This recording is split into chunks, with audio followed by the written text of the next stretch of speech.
Well, first off, before I even get into that, let me just say this: I'm very impressed with the due diligence and the commitment to this game. I am. Yeah, I'm not gonna, I'm not gonna lie and say, oh yeah, I think it's, the best basketball on the market or anything like that. Although I did take quite a bit of abuse on Twitter for my review because You did. I took a lot of it. But I And stand, the huh? funny thing with all that was, you see, when I read your review and when I read your review the first time, and obviously I'm biased and I want to have good reviews, so forget the score or anything. But what you hit on were basically what we were trying to achieve with this game, and you took more of an optimistic approach, where still hitting us for some of our flaws, and not ignoring any of that. But it seemed like you were one of the few, if the only, that took that approach, and I appreciated that from the standpoint of it's just not to be in the soapbox, but just culturally we're just looking for an opportunity to really to be negative and to be overly negative, and it's fun to jump on the bandwagon and kick people while they're down. So I appreciate that, and I'm sorry you took so much abuse for that, but there's a lot of ignorance at that time as well with the two products, and too many people looking at other review scores to really validate what they felt was the quality of our game. Yeah, definitely. I mean, but I stand by my score, and I know where I was coming from with the score. Yeah, and there's a lot of things. There were some things that I liked, about it, and I thought I'm the type of person, for the most part, everyone who pretty much plays video games, all of us are guilty of this to a degree. We're all kind of like graphic whores. That's kind of, and that's the way we are. We look at a video game, and visually, if it doesn't blow us away, then the game is pretty much losing from the beginning. And I totally understand that, because as long as eyeballs are the primary organ used to enjoy a video game, graphics matter. Okay, so they definitely. So I'm not trying to imply that they don't matter, but I try to, when I give a review, I try to cover those four bases. And a lot of publications are kind of getting away from that structure because they feel that it's too confining. But I like it because I think it allows me to give a balanced review, because a game is more than the graphics, a game is more than the gameplay, a game is more than the sound presentation, and it's more than the options and online availability. So I want to take all of that into consideration, as much as I can. I mean, and then from the other standpoint, from a publication standpoint, we have an obligation to put a review out within a certain period of time, so I'm cramming 5-6 hours in on a game as quickly as I can to be able to give as, verbose of a review as possible, So that's pretty much what we have. But I stand by I stand by my grade, So it is what it is. But now, so this is what let's start off by doing this. This is kind of a unique way to do it. I'll tell you what like the things that I would really feel like, hey, it would be cool if this was in the title update, and can you kind of confirm for me whether or not those things are there? Sure. All right. So graphically, there was a big gap between Live and its primary competitor, of course, which is 2K. Now, I don't suspect that visually it's going to be equal to 2K, but has the gap been closed? Yes, it has. So I think your comment is bang on. So there's a number of things that we have to address that have a lot to do, and I don't want to sound defensive or like I'm making excuses, but 2K did a great job with this transition, and I think visually they were best in class across the board, especially with player likeness, player behaviors, which is obviously so important for an NBA game. They spent close to 2 years building this game to ensure that they hit the mark, and they did.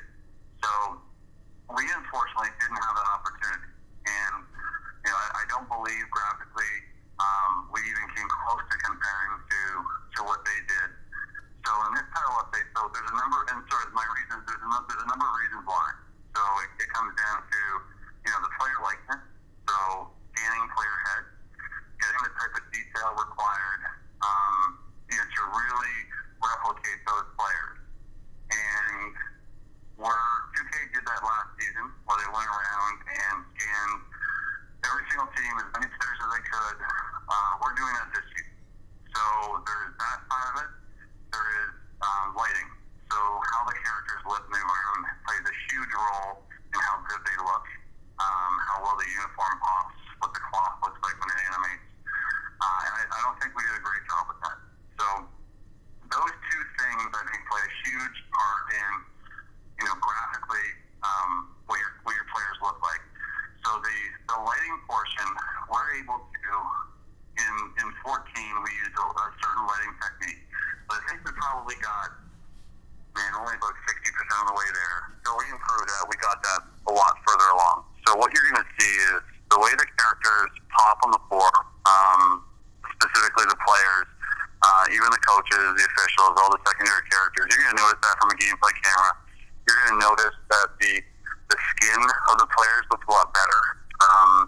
The coloring of the skin looks a lot better. You're going to see more detail in the skin. So that's going to be there next week when your game gets updated. What hasn't been addressed is the player likeness issue yet. Because it's not something that we can spend 2 months on. This is a long, it's an expensive, and it's a timely process where we have to go and get all the scanned information, get all the pictures done, put it through our pipeline, have some artists spend some time on it, get into the game. So this is something that's going to take us the entire cycle to get to a point where we're happy with it. So you're going to see lighting improvements on the players that make the players look better. You will not see the player likeness issue, and it's an issue, get better with 14. You will absolutely see that better for 15. Okay, so when you say player likeness issue, are you talking about facial renders, or are you talking about behavior? Specifically with the scan, I'm talking about likeness. So just what he looks like. Does he look like he looks like in the real world? Gotcha. But we are also, that's just one part of it. So the way our facial animation technology is being overhauled for 15, as well as our effort and focus around behavior.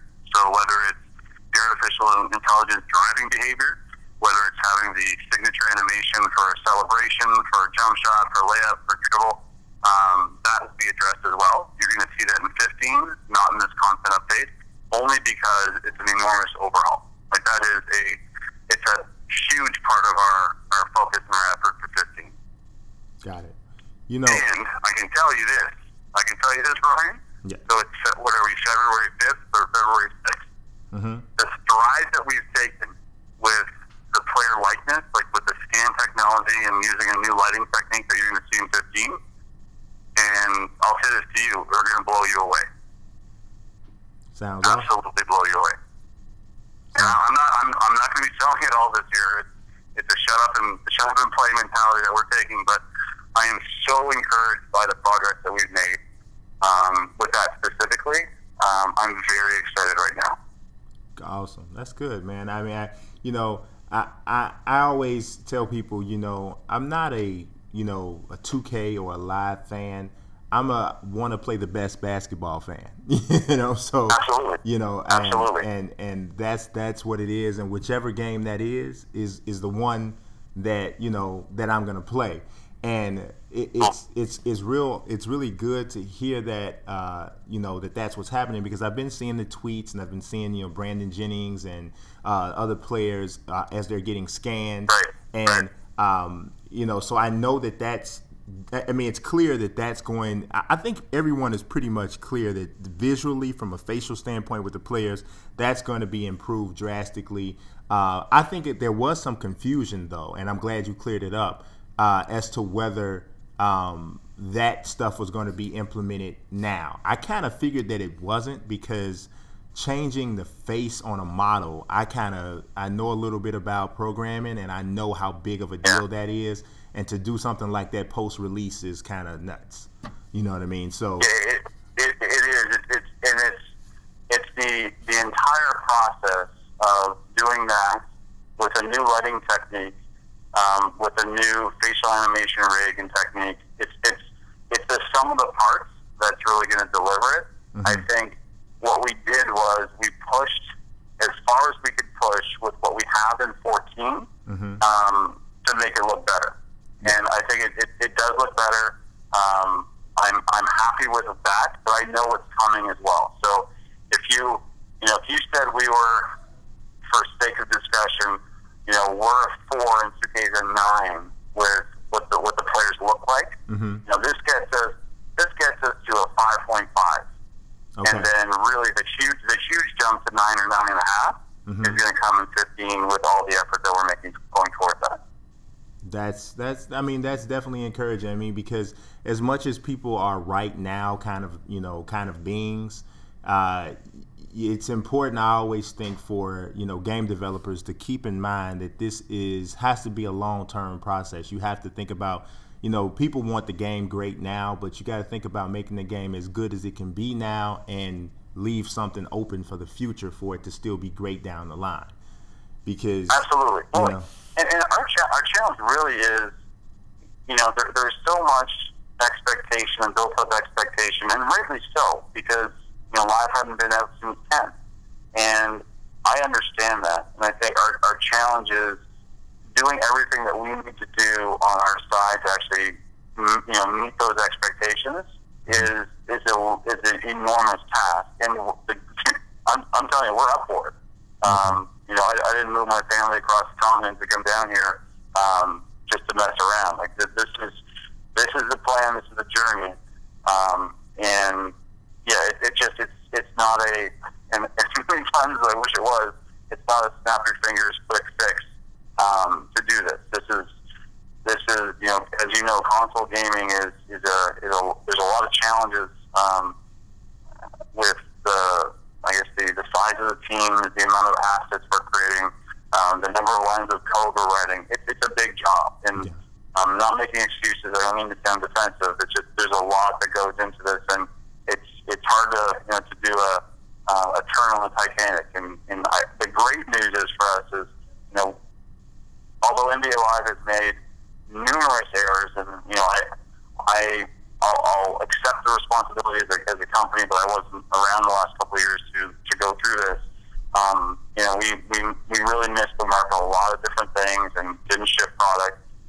The one thing I will really say that the guys did extremely well was, the technology stack that this game is built on is extremely strong, and it's allowing us to do all these live updates, these connected features, and even the iteration time graphically and with gameplay and animation is there. And now we're building the team, building the process. And a lot of last year we spent doing that to put ourselves in a position to execute. And I feel good. Finally, we're in a position where we're just executing now, and that's why I'm so excited about the future.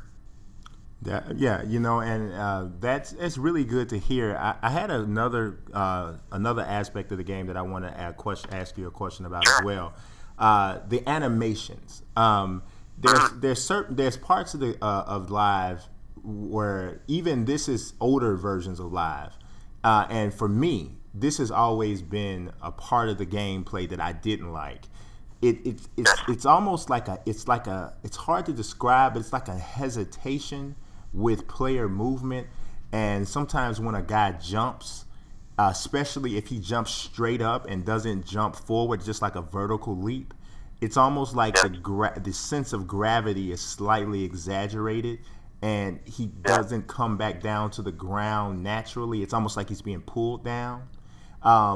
Is that something that we'll see in the title update? And if not in the title update, is that something that you guys even see as an area that could be improved? I do, and it's an interesting conversation because I think 2K approaches animation and control and responsiveness a certain way, and there are things I like about that, to be quite honest, and some things I don't. And so I look at that, and I look at what was done with Live beforehand. The interesting thing was, because my last game was NBA Live 10 before I left EA, and as much as I like that game and like the direction of it, when I look back on it now, especially on the animation side, I cringe. But that's old technology. We really were in the process, and really what happened with the Elite was we got too aggressive in our process of throwing out that old tech, the old animation engine, a lot of the AI, and rebuilding that. And the guys, they just tried to do it in a year, and it just wasn't happening. And then some other things happened at EA, and there was challenges around the franchise for a couple of years. I think specifically in this content update, you're going to see improved responsiveness and control around first steps. So whether or not I still have my dribble, or I'm actually using my dribble and looking to go by a guy. So going from first to second gear, that first step, the ability to explode by someone, given my ball handling and athletic ability, you're going to really feel improvement there. So the lack of responsiveness that came from our investment in like a physics-based dribbling system, I think we went a little bit too far. And I'll speak specifically to 14, not about anything in the past, but specifically with 14, we went a little bit too far there, and it is sluggish. It's twofold. It is a rhythm-based dribbling system, but there's also, I would say, that would be a cop-out if I said, no, you're just not feeling it. It's a rhythm-based. I think there was definitely responsiveness issues and lag there with dribbling specifically. And then when you're looking to go somewhere, so you're stand dribbling, you dribbling, you look to go. We've improved that. You'll see that on Tuesday. A lot of the passing control, whether it's ball physics, pass speeds, even like branch points within animations, we've really focused on that around passing. I'm still not completely happy with all the pass animations, but the feel is much better. You'll see that on Tuesday. I would say the same falls with catching. The one thing that we really struggled with this year is overall momentum and flow in gameplay. Mm-hmm. So if you're looking, you get a rebound, you look to, or you're an outlet, you're looking to headband the ball down the sideline in transition. That sort of catch and sweep or catch and go on the receiver, there was no sense of momentum. He never kept that flow going. Yeah. He would lose momentum, then he'd have to get back going, and he'd miss an opportunity to attack the basket or make a play or just feel good in transition. That's fixed. So that the flow of the game flows much better. What else? I'm trying to think. Those are the big things I think that you'll see on Tuesday around gameplay. I understand what you're saying. We have, in our game right now, I would say trust me, we've done a lot of R&D around this, a lot of prototyping, a lot of bug fixing, and just fixing of things like I just mentioned. There's not one silver bullet. It's not a philosophy. Mm-hmm. Our challenge was this year, there's a lot of inconsistencies in animation. So whether it's the shot window and timing on jump shot from player to player, whether it's the things I just described with dribbling, with passing, catching, and just movement, there's a lag and there's a responsiveness issue. Mm-hmm. And it really comes down to multiple things. It's whether it's the actual mocap data, whether it's the animation in the game, whether it's the branch points for getting out of an animation based on user input. And I think there's 5 things we've identified that are wrong with numerous animations in the game on numerous systems or fundamentals, whether it's jumping, like you mentioned, going for a rebound, blocking a shot. We're solving those case by case.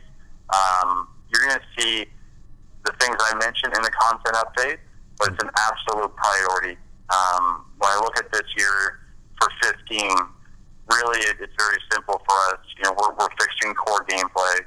We're fixing our graphics, and we're providing an onboarding experience for our consumers so they actually understand how to play our game and understand the controls. And those are really what we're focusing on, the heart of the game. As we move forward into 15. Yeah, I noticed that was something that was definitely lacking at first because not having that tutorial or not having that, Yeah. just like having a practice gym where, guys could just go in and take a guy. I mean, and it was funny that it wasn't included, because I remember the older versions of Live, when you first put the game in, before you even got to a menu, you had a guy in a gym that you could just run around with and shoot. And then now here in 14, where it's almost like a reintroduction of the whole franchise, it was just kind of funny that wasn't included originally. So that it's good to see that something like that is coming back to help get people in. Absolutely. No, you're right, Brian. Absolutely. Sorry to cut you off there.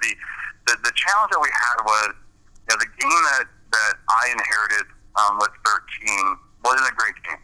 So there was a lot of issues with just core systems and fundamentals that we had to break everything down to then build it back up. Mm-hmm. And the challenge what we had was we just didn't have enough time to do it. And I'm not making excuses. That is reality, and that's why I'm so confident moving forward. Is with more time, with the right direction, the right people to execute against that, we can do that. And one of the things to continue, on this content update thread, one of the things we're focused on for 15, but sort of the mantra for rewarding that 14 player with providing them with updates along the way, is we are giving a new game mode. It's a shoot around, and it really is. It's a 1-0. You get to pick your player. I would consider it to be, I don't know, 15 to 20% of what onboarding will look like for 15.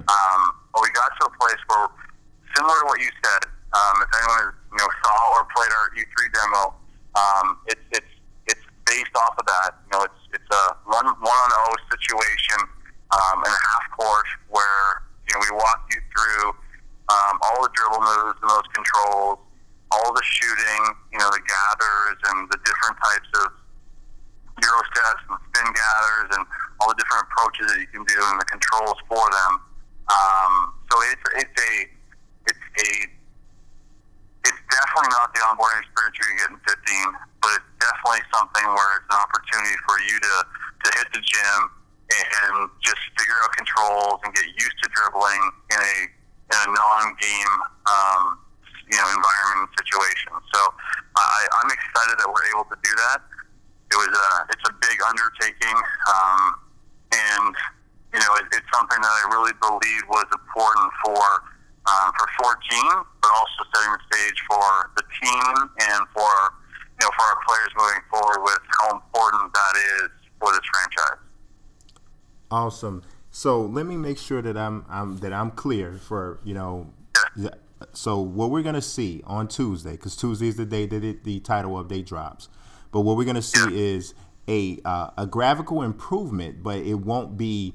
We won't see the re-rendered faces. What we'll see is lighting improvements for the most part. Correct? That'll make pretty much everything pop more, because a lot of people don't realize, you say lighting, and if you don't really realize the impact lighting has on graphics, it doesn't sound like a big deal. But you can take the same player model, and if it's properly lighted, it'll look like a completely different game.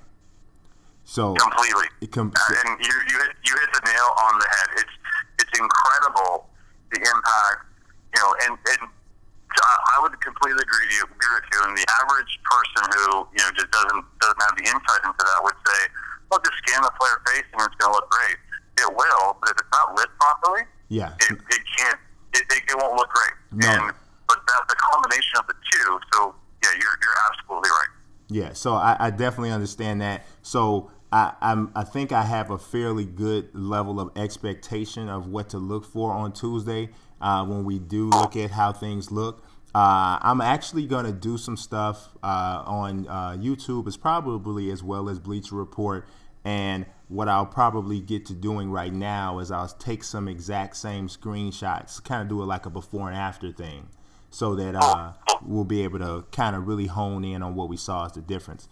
But in addition to that, we're also going to see the action flow more smoothly.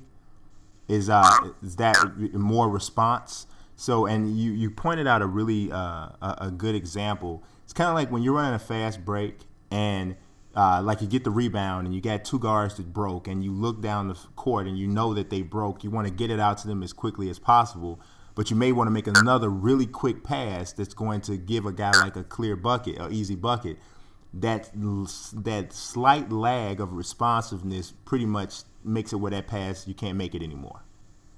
Absolutely, it allows a defender to take 2 or 3 extra steps, and that passing, that player that was the next pass that you're looking to attack the basket is no longer open. Mm-hmm. Or when they do catch, the defender's already there, so they just get to a point where they're dribbling and their guard is down, so having a step on someone to get by them and get to the basket. Yeah, it's kind of almost like, how on most high definition televisions you have to change the audio visual mode from like game to standard, and in order to not have the lag, you have to put it on game mode. So it's kind of like you're playing without it on game mode. That's a good way of looking at that. I like that. It's kind of similar to that. And then so now the last, and then the third update, I don't know if it's the last one, but the third update or the third major change is the shoot around mode. That's correct. Okay. So is there anything else that we should certainly be looking for on Tuesday? Yeah, we've done I would say sort of bug fixes throughout the entire game.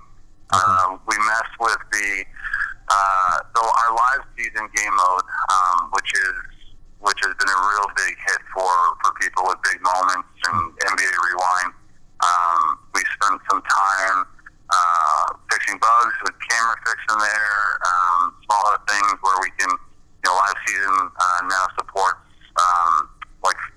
field goal and 3-point field goal percentage challenges and big moments. We fixed some bugs in Ultimate Team. We also added, the Adam Silver signed basketball that came in on February 1st. Okay.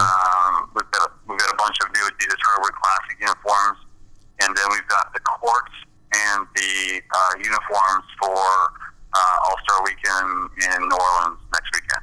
Cool. So we'll have all those in there as well. All of that. So it's going to be it sounds like this update's going to be about 2 gigs. It's a lot, man. Like this, I am so impressed with our team and the commitment that everyone has made to, that 14 player that started with us on day one, so I think that we owe it to them to do this, and I really want to expose people to the journey that we're on, the story that we're telling, and not make them wait a year to see it. And we're trying to be very open and honest and transparent about what we're doing, how we're doing it. The really cool thing that we've been able to do because of this, or as a result of this, is the feedback we're getting from fans on whether it's positive or negative and everything in between around some of the stuff we're doing, whether it's just from a sentiment standpoint, they think it's really cool, or they could care less, or specifically talking about certain things. Like, hey, when you put this in, I didn't really like this, or exposed something else, or I really liked it. So it's allowed us to get that feedback as we are developing, because that will then impact how we further develop for 15. So getting that feedback has been really meaningful, and our communications team has been amazing on Twitter and Instagram and Facebook and all of our social feeds, and really drilling down, having one-to-one conversations with the guy who is championing our efforts, and the guy who is killing our effort. To be quite honest with you, it's everything and everybody in between, and those guys are taking that feedback, are sending it up to me, and then I send it to all our designers, broken down into gameplay and graphics, and here's what the feedback is, here's what fans are saying, here's what they're saying after this content update went out, here's how it changed, and did they notice it, they didn't notice it, they did, is it good, is it bad? So just having all that data for us to really help us in our direction for how the game plays, how it looks, what the features are, how they're being used, has been invaluable for us so far, and will continue to be moving forward.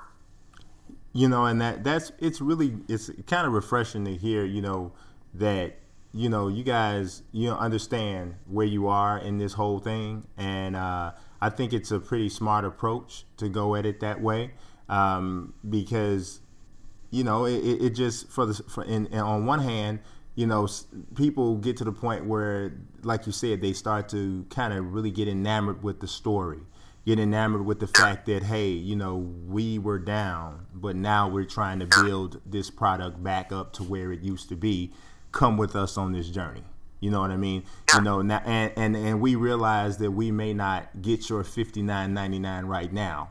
You know what I mean? But we're at some point we aspire to earn your $59.99. So yeah, that's exactly right, man. And it's similar to what I imagine, you know, Sam Presti in Oklahoma City was saying when they were winning 20 games. Right. You know, and Kevin Durant was just drafted, and they had more draft picks, and they had, you know, all this cap space. Here's the vision. Here's where we're going. You know, thank you for being along for the ride. We're going to reward you for that, and we're gonna use your feedback, and we're going to engage you so that you feel like you're a part of it. Yeah. And when 15 comes out, and we made that huge jump, and when 16 comes out, we made an even bigger jump, that you can feel like you're a part of that journey, and you're along for that ride, and I think that's pretty cool. Yeah, and then, you know, the fans that have been there and have been around forever, they're gonna say, oh, you guys are latecomers. I've been down since 2009, or I've been down since 2007, and there's gonna be could be a bragging rights thing if the project gets to where you want it. Now, I did have I know that, you know, we're talking a lot about 15, and of course that's something that, you know, we'll be looking forward to seeing, but I kind of wanted to share with you, and I think that I'm sure I don't probably speak for myself when I say this, but I love the halftime show. Love it. And cool. When I came to New York, and I met with Scott and Ryan Ferwerda, you know, Ryan was really excited. He was like, yes, the halftime show was kind of my baby. I really loved working the halftime show. So man, I'm telling you, so many sports games right now neglect the halftime show. You know, and it's more than just putting the score up and then having a reporter say like some lines that after maybe 15 or 20 plays you're going to get bored with. It's about showing the highlights in an entertaining way, which I think Live 14 definitely does by doing the top 3 plays and then focusing on some different stuff. I mean, with EA having that ESPN license, to me, it's just kind of like you can go anywhere with that. Personally, I want a post-game show, a pre-game show, a halftime show, and if I'm playing inside of a dynasty or a franchise mode, I'd like to see a weekly wrap-up show.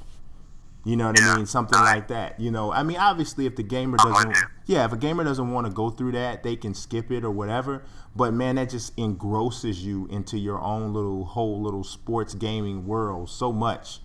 It's to me, I really just don't think that's something that gets enough attention.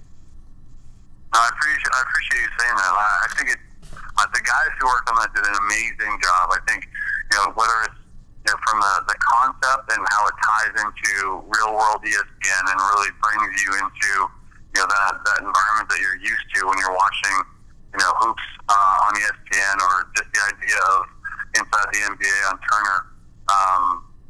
It's all of the above, and it's funny you said that, because our plans are to try to do whatever we can to move that forward and bring that through different game modes, and it's a big investment, but I really like it. I love our ESPN relationship.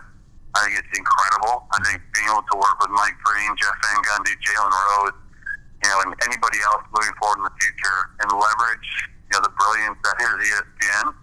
What they do with their NBA basketball, I think it's incredible, and it's a really cool way for us to, you know, to marry what they do into what we do, and have those synergies. So yeah, I appreciate you saying that. There's look for more like that in the future as well.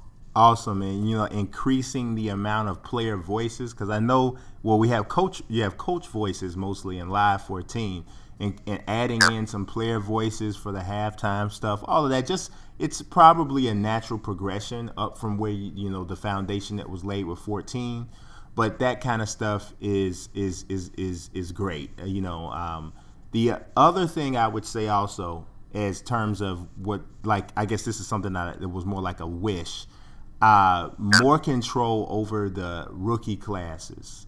You know, because we know that there's no college basketball in existence right now for anybody anywhere, which is a bummer in itself. Especially, and we really feel it staying around February and March. Oh, you really feel it then. But, you know, since that's the case, having a little bit more control over being able to customize a draft class, you know, I think that would be something that's pretty awesome too. You know, I mean, that even goes for Madden as well now because there's no college football either. So. Well, yeah, I agree with you because there's so much excitement around draft time. You know, there's so much anticipation, especially with a draft class like this coming up for the NBA, with, you know, what it could look like and how these guys are going to pan out. So much unknown, but so much curiosity. Yeah, I'm with you. I agree with you. Yeah, and I know that to a certain extent, you know, you kind of walk on shaky ground with that because, you know, the players aren't professionals and kind of have to really be very careful with that whole thing. But I guess, you know, if you just have a creation suite that's wide open, and you allow the gamer to do whatever the gamer is going to do, I don't know how that works or what's the dynamic there. Is that something that's even possible? Like given our licensing agreement? Like, is it possible if, I mean, obviously, you know, if you allow a guy to create whoever, he's going to create whoever he wants to create. So is there a situation where, you know, you guys maybe might restrict the created player option in an effort, I guess, to make sure that someone isn't created that you don't want to be created or something to that effect? No, it's pretty much a blank slate. Like our philosophy is to, you know, do whatever we can to put the creation tools in place for you to do whatever it is you dream up. Cool. And, you know, I think that the one challenge with that type of feature is just, you know, the overhead incurred in just doing it because there's all the rendering effort, could be animation effort. It's a big task to do, but I love the idea of creating a more robust, you know, create player system, and to really build, whether it's you building yourself or the way you view yourself, or just having fun with that, you know, that next best class coming through. So it's especially too, I see with, you know, with this new hardware, and, you know, there's a lot of opportunities and things that we're bouncing around in ways in which we can really maximize the ability of that type of customization. And a lot of it is around, a lot of it is centered around how we bring the player into the game. Yes. Because our focus testing tells us that that's such a big part of it, especially in hoops, where, you know, it's such a highlight-driven sport. It's so focused on the individuals, their personalities, you know, what they look like, and, you know, I want to be a part of that. So, yeah, there's definitely time being spent against that. Definitely. I mean, man, guys are gonna lose their minds if they get a chance to sit in their living room and literally take on-screen commands and say, "Okay, show me your angry face after a bad call." I mean, guys will lose their. I mean, because I'm a YouTuber as well as a writer. So, you know, we create all of these series and things based off of what we're doing on the game, and, you know, that kind of stuff is what a YouTube thumbnail is made of. You know what I mean? It's just you know, absolutely. You know, it's perfect for it. So, I mean, we're definitely waiting on, you know, the ability to use the new Kinect camera, the new PlayStation 4 camera, you know, because I know that's definitely, it's got to be the future for some of the creation models. Yes. Oh, absolutely. You know, it's such an amazing tool. It's like the fidelity of the camera, and how easy it is to use. You know, shoot, even just my family, like the amount of time, like how easy it is to just Skype off of your Xbox One. You know, it's crazy. The camera's tracking you. It's zooming. You know, it's obviously it's HD. It's incredible. And so being able to take those type of real world scenarios and put them into your gaming experience, I think is, you know, absolutely where we need to go. Definitely, definitely, man. I really appreciate your time, Sean. Man, I think definitely got enough for